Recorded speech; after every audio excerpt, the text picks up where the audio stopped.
Hello. Welcome to Science Cafe, Concord. My name is Dan Marchek, and I am one of the co-founders of Science Cafe.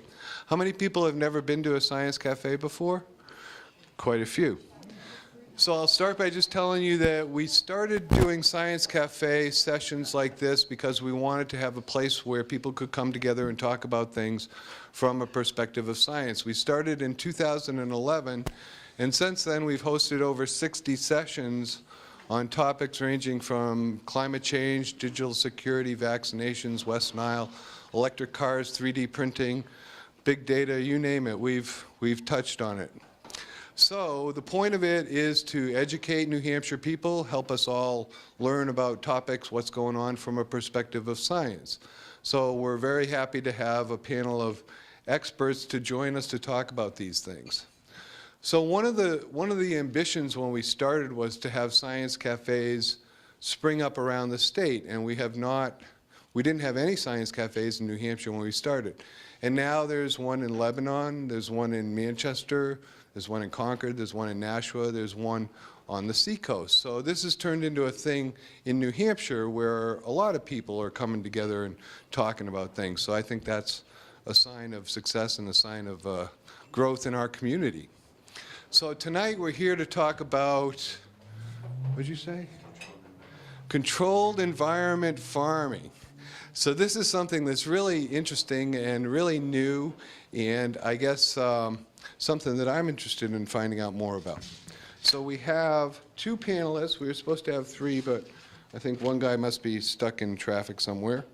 First we have Bob Ledoux, who is the VP and COO of a company called Leaf Farms in Loudon. And then we also have Todd Gurdat, who's an agricultural engineer, and he's part of the UNH aquaculture program. So the way this works is I'll give them each a couple minutes to introduce themselves and maybe address the topic of why do we need change? What's different? Why do we need changes in the way we do farming? And then we'll throw it open to your Q&A, and we'll follow the questions that you have. Now, we're fortunate enough to have the Concord Monitor as one of our sponsors, and the editor, Steve Leone, is over there. He also has a microphone, and we'll walk around and hand you the microphone, because as you notice, it's being recorded by Concord TV, and it helps a lot if we can catch your question on the microphone, too. So with that, I'll start with Todd, and hope you all have a good time. Thank you, Dan. Pardon me. How's it going, everybody? So my first lesson for our panelists is when you use a microphone, you hold it like it's an ice cream cone. You don't hold it way down here. You hold it right here. So standing in front of a bunch of students, I tend to talk very loudly, so the first thing I do is get very far away from my microphone. So I apologize about that.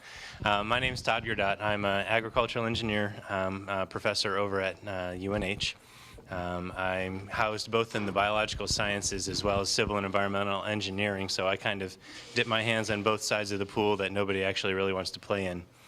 The fun part to this is that really what we're trying to do is work on looking at improving efficiencies in our agricultural production systems, whether that means integrating, looking at energy usage, alternative energies, looking at different types of fuels, and even looking at different ways that we can derive and utilize nutrients more efficiently. So while my background is heavy on the aquaculture side of things, my focus is really more on looking at agriculture in terms of a production system, whether it's indoor or outdoor.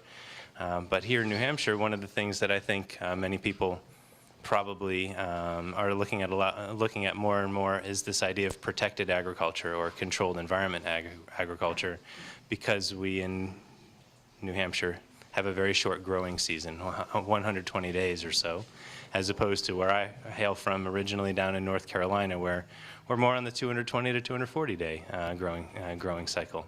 So with that, I'll hand it over to Bob, but I think the ultimate goal here is to find ways to meet the needs of a growing population and bring that food production closer to where the people are consuming it. Thank you. It's nice to be here. Thank you. I'm going to tell a little bit more of a bit of a long-winded story about how I got here, because I think it illustrates a lot of why you guys are here and interested in this tonight. I too am an agricultural engineer, and actually spent 10 years in the aquaculture industry, fish farming industry.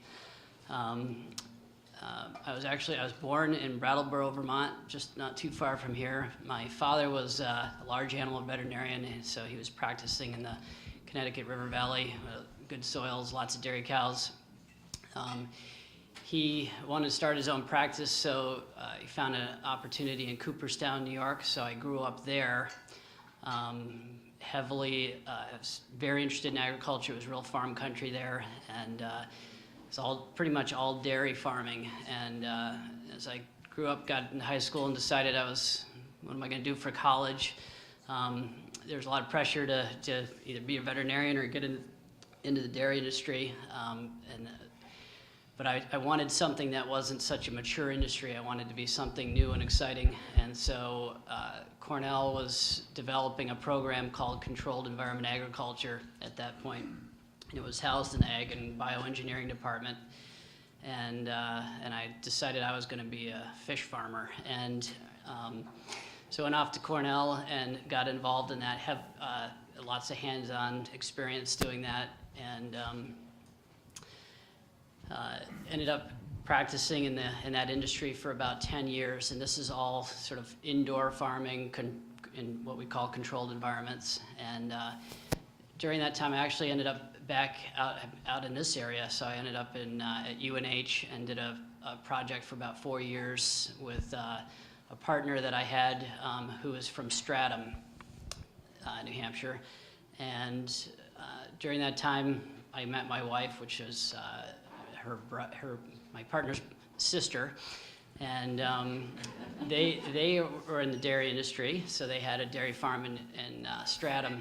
And that part of the state's sort of been being overrun by urbanization if you're a farmer. And they were facing a situation where the infrastructure for getting your tractor fixed and having your milking machines worked on, that was all disappearing.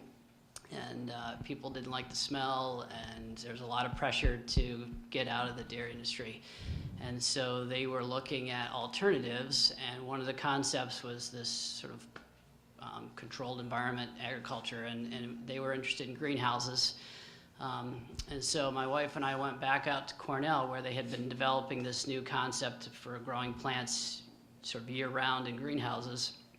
And the company called Agway, you guys are probably familiar with Agway, was partnered in this project, and they had built a demonstration model out in Ithaca. And so we went out to visit this operation. It's pretty new, and it really wasn't ready for. It was really incredibly interesting, but it wasn't really ready to be commercialized. It needed a lot of work, and instead of coming back and telling my Stratham family to sell the cows and put up greenhouses, I ended up going out to Cornell and spent about 12 years in Ithaca operating this and improving this operation to grow plants year-round. And in the meantime, they've sold the cows here in Stratham, and they're selling pumpkins right now as we speak. So anyway, 12 years went by, and I became very experienced in this production method of growing plants, especially leafy greens, lettuces and herbs, and in greenhouses throughout the winter and just year-round. And I've since. My wife and I were both interested in moving back to New England, and so I decided I could graduate from that job and became a consultant, and moved east, and then been doing projects all up and down the eastern seaboard with people interested in this controlled environment agriculture process, and then recently, well, it's been some years, I ran into the Huntington family in Loudon who operate Pleasant View Gardens, large ornamental flower production operation, and they've been interested in converting to something that's more year-round, not so seasonal. And we've started to slowly develop a rapport and look at opportunities, and that's actually led me to be a partner in a new venture that they've started called Leaf Farms. And that's how I got here tonight. So. Okay, so we can throw it open to your questions now. Although I was wondering why controlled environments in Cornell, and then I remembered that the sun never comes out in Ithaca. Very true, very true.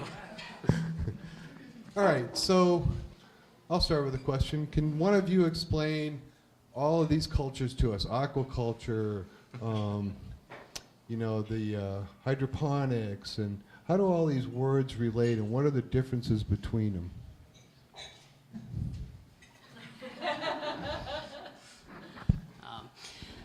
Aquaculture refers to the farming of fish and maybe some other aquatic species, perhaps. Hydroponics is the culture of plants in a water-based solution, normally with water and minerals, not in soil. And controlled environment agriculture is kind of this, we say it's a new term. I've been doing it for 25 years, so it feels doesn't feel new to me. But it's controlling the environment, heat, light, carbon dioxide, oxygen levels in such a way that we can sort of create a climate that allows us to produce, at least on a year-round basis, essentially. So are those the two main methods, hydroponics and aquaponics?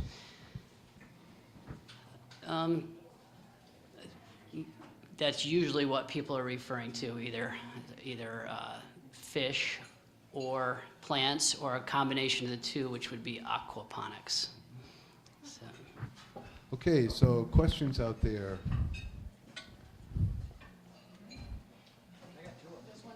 Oh, this guy right here, he has one at a time. So also one I really want to know about. I've tried small hydroponic setups, not had much luck. I've tried larger gardens outside. What I haven't seen is the middle ground of, I have, let's say, 10 square feet in an apartment that I want to do a reasonably controlled environment. I've seen ways to make my own. I have to go source lights and things, but what's out there to get started?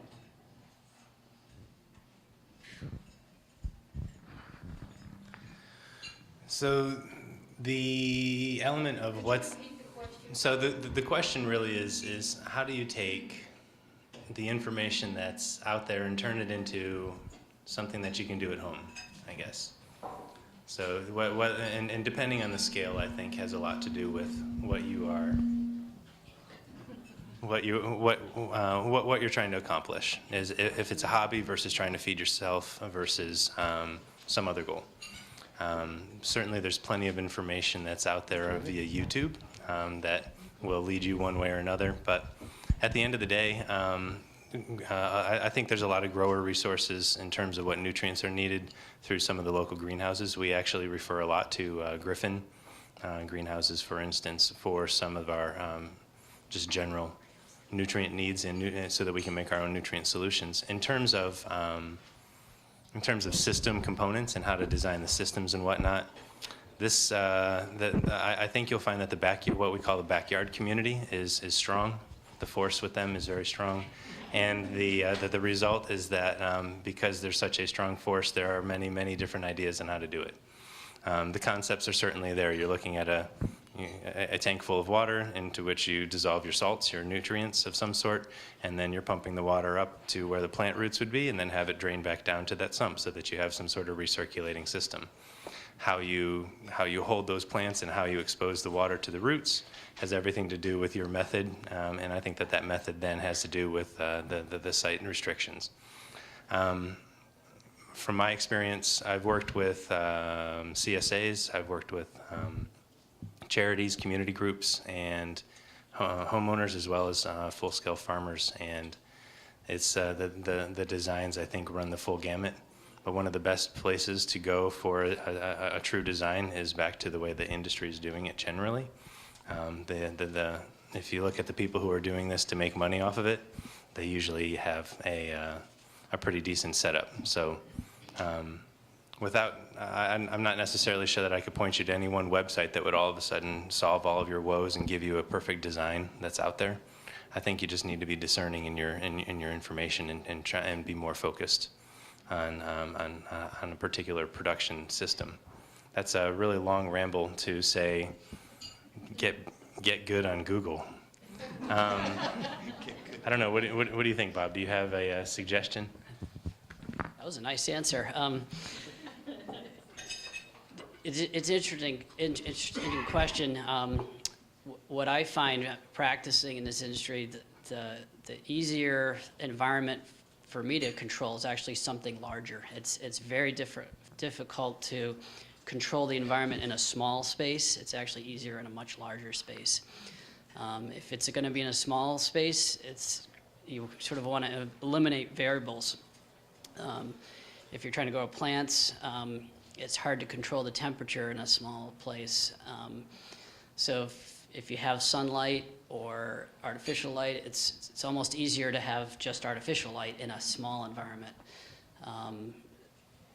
But you often don't have the resources to measure that light, and so a common issue would be that you'd have lights on, but you probably wouldn't have enough light to make the plant super happy.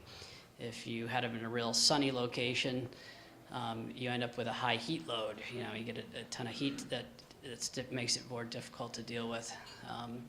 So again, it's almost harder on a very small scale, I think. Okay, back here in the middle. I'm curious, how do you see the balance between controlled environment agriculture and what I would refer to as conventional agriculture? Will all farmers have to enter the modern age and follow your, pioneering trail? So I just had a rather lengthy and quite intense meeting on this just before I came here. The idea of conventional or traditional type farming practices versus controlled or some sort of mix in the middle. And I think a lot of the efforts that are going into this controlled environment or some sort of a production of food that's intensified and therefore kind of compacted into a smaller area is kind of a response to a growing population. In an effort to start looking at agriculture as more than just a way to produce food. In the traditional sense, what we've done right now is we've intensified our systems over the last 40, 60, 100 years so that we can meet the needs of the growing population. But what we've done on a not so purposeful action is elicit some other negative detrimental impacts to the environment. And so a lot of the new research and focus is trying to get to a point where we can not only meet the needs of the growing population, but also address any climate change issues that come into effect, as well as become a little bit more environmentally conscious in terms of the way that we produce our food. So the question of must you all assimilate and become controlled environment agriculturalists it's a loaded question, and I think that at the end of the day the answer is not really. I think that traditional agriculture has its place in various parts of the country because we do have quite a wide variety of climates and resources available to us. The element of intensive agriculture as it exists currently, one of the big elements we're trying to take out of the environmental impact equation is transportation. Transportation has an enormous impact on our cost.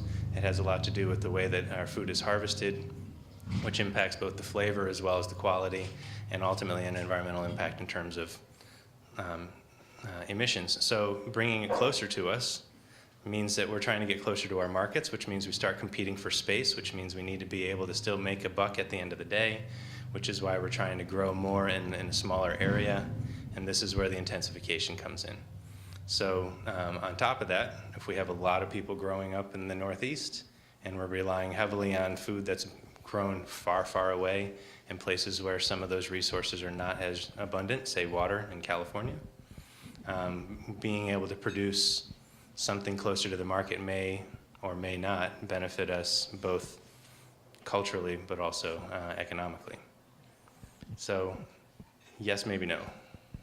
I'm sorry, be gentle on that. Okay, I think we have a question back here. Thank you. We have one of these things here in Concord at the Grapponi Center. It's a large function facility, and they have a device outside. It's inside a large metal shipping container. It's called a freight farm, is the name of the company that produces it. And inside, they grow lettuce and herbs and so on. So any salads you eat at an event there are grown right on the site. And the way they do it is they have kind of vertical walls of spongy material that the lettuce and so on grows out sideways, vertically inside, and there's LED lights going down the rows to provide light, because the thing is a box, basically. So I'm wondering, are there any other companies besides Freight Farm that makes things like that? Go ahead. There are other companies that are trying to do something very similar. For instance, they would grow in a warehouse environment, something that doesn't use natural sunlight at all. So there's definitely a certain fraction of our group, I guess I'd call it, that's pushing the envelope on technology and trying to eliminate more variables, i.e. the sun. And but it's not super common at this point, and from my opinion, it's only makes sense in certain locations, perhaps. The sun, from my perspective, the sun is still extremely important component for plant production, at least. We should be getting about 80% of our light needs to grow our crops on a year-round basis from the sun, and so leaving about 20% from artificial lighting. If we were to go, do the same process in a completely closed environment where we didn't have access to sunlight, the cost would be enormous extra for us. So I think it's only makes sense in very specific applications.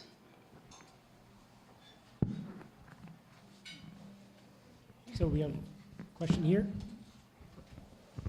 Two questions. How much sunlight would you need for a small hydroponic setup?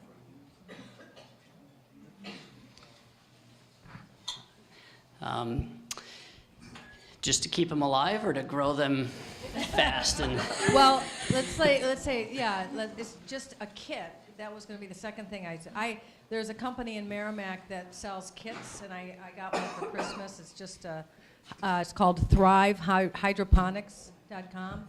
And Okay. I have this kit to grow lettuce, and I haven't done it yet, but I'm not quite sure if I have enough sunlight to grow them. Certainly, you'd be struggling in the wintertime. The plants will respond.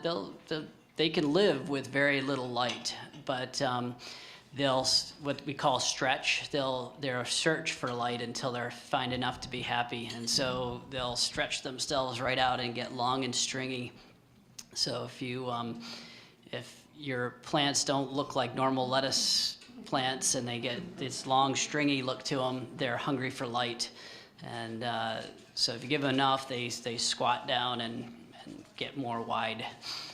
Their plants don't have any brains, so they think they're they don't have enough light. They think they're under the leaves or something, and they're trying to drive themselves. They put all their energy into searching for light, and it stretches them out. And of course, we haven't covered them with anything. They would actually get more light if they made themselves more wide, but they don't think that way. So if I had artificial light, would I use it for, what kind of light and how long would I need it? The trick is to keep it cool enough. Lettuce plants, for instance, can handle light for 24 hours. It doesn't really bother them, but certain fruiting crops like a tomato plant needs a dark cycle. But the nice thing about a lettuce plant is you can give them a smaller instantaneous amount of light, but over a longer period of time, and they can handle that. So usually try to give them just enough light to make them form properly. All right, well, please join me in thanking our panelists.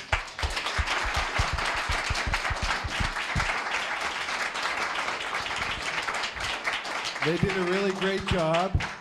And I'll remind you that there are sign-up sheets on the way out for David's newsletter and also for Science Cafe. Next month, we'll be here on November 16th for another session, but I'm afraid David didn't tell me what the topic was, so I can't share that. I can share that on November 2nd in Nashville, we will be covering the drought. So that should be an interesting session if anybody wants to come down there. So again, thank you to our panelists. We'll look forward to seeing you next month.